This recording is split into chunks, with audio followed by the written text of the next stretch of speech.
Assalamu alaikum. This is Pratusha Burwal welcoming you all to the English news from BTV Chattogram. Let's begin with the headlines. Chief Advisor Professor Mahmoud Yunus returns home attending United Nations General Assembly in New York.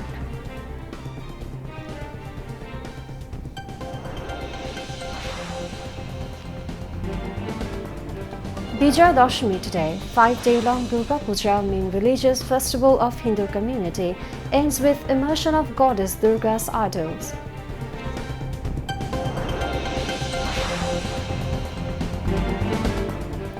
Prevalence of Aedes mosquito-borne diseases, dengue and chikungunya increasing. Experts emphasize on awareness for prevention.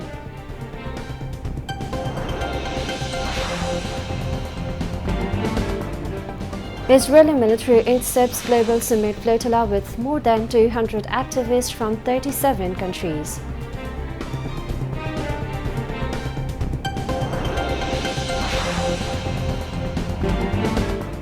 And Bangladesh chasing target of 130 set by Pakistan in ICC Women's World Cup in Colombo.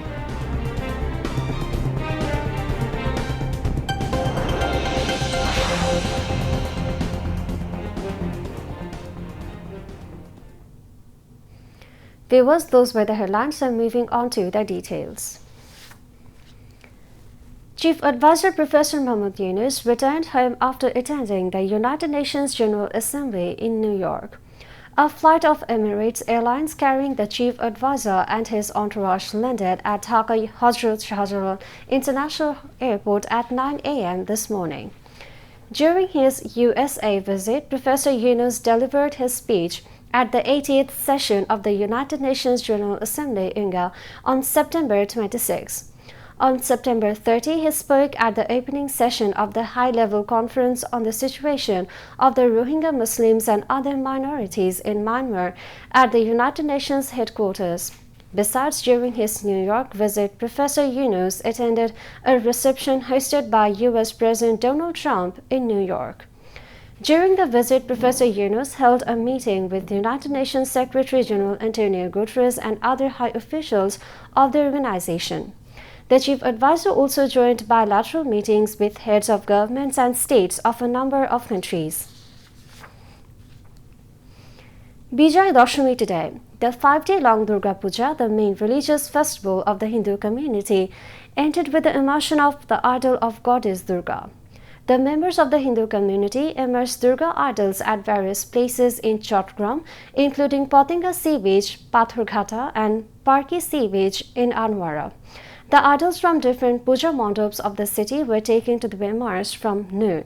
Idols from more than 100 puja mandaps out of city's 292 puja mandaps have been immersed in Potinga.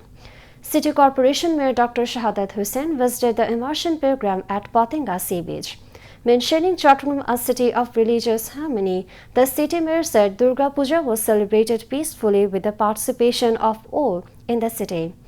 Chattogram Metropolitan Puja Udjapon Parishad Acting President Professor Arpon Kanti Banerjee, along with leaders from the City Corporation, District Administration and Hindu community, were present on the occasion.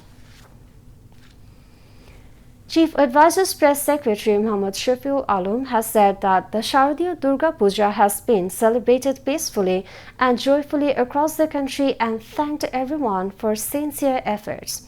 He made the remarks today while visiting the Puja Mandap at Dhakeshwari Temple. The Press Secretary said that when everyone remains united, vested quarters cannot succeed in carrying out ill motives. He also called upon all to remain vigilant. On the occasion, the Press Secretary exchanged greetings with members of the Hindu community and inaugurated a blood donation program. The prevalence of Aedes mosquito-borne diseases, dengue and chikungunya is increasing due to continuous rainfall across the country. So far this year, nearly 48,000 people have been infected with dengue, while 200 have died. Health experts say that Intermittent rainfall is creating ideal breeding grounds for Aedes mosquitoes as water easily accumulates in various containers. From rooftops and basements of houses to streets and corners of residential areas, stagnant air water in discarded polythene bags, plastic containers, coconut shells and other receptacles is enabling rapid mosquito breeding. The breeding is leading to a surge in dengue and chikungunya cases. Experts warn that unless immediate preventive measures and intensified mosquito control activities are taken, the health risk could worsen, making the situation more complicated. Now, international news.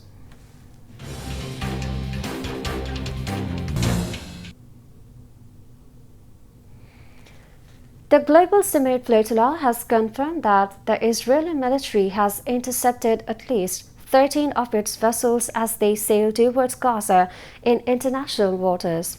The activist group said more than 200 people from 37 countries were on the intercepted boats, including 30 from Spain, 22 from Italy, 21 from Turkey, and 12 from Malaysia.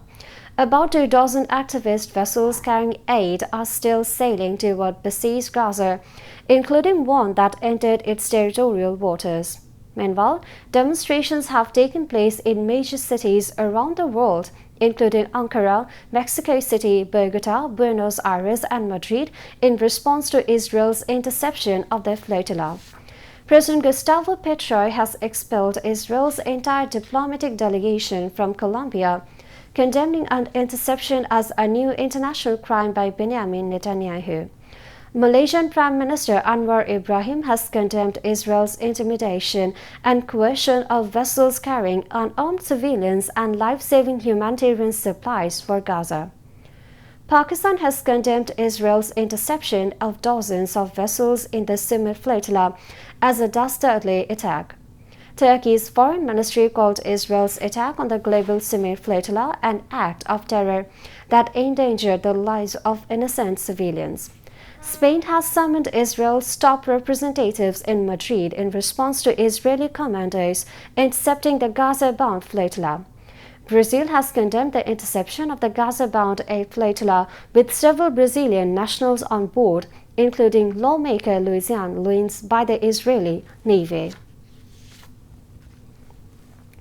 At least 73 more Palestinians have been killed in 24 hours by Israeli attacks on Gaza, including 47 in Gaza City.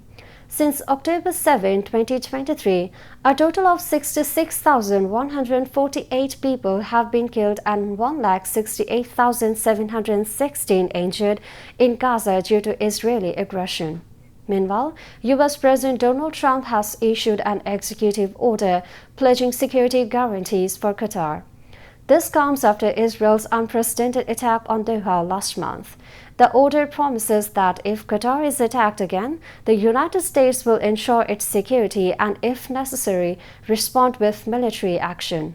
Israel's September 9 attack on Doha, which killed Qatari citizens, sparked outrage regionally and globally.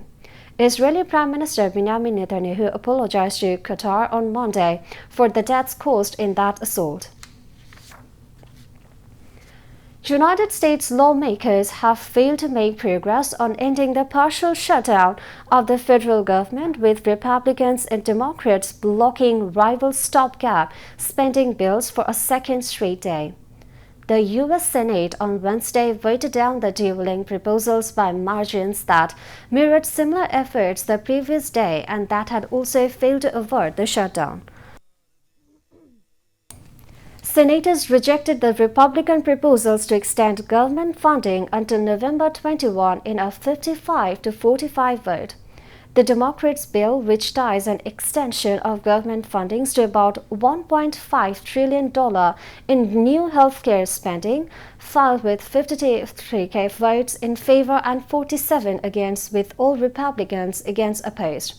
The impasse came as the U.S. President Donald Trump made good on his promise to start inflicting costs on Democrats over the shutdown, which has brought some government services to a halt and forced essential employees to report to work without pay on the promise of being compensated later.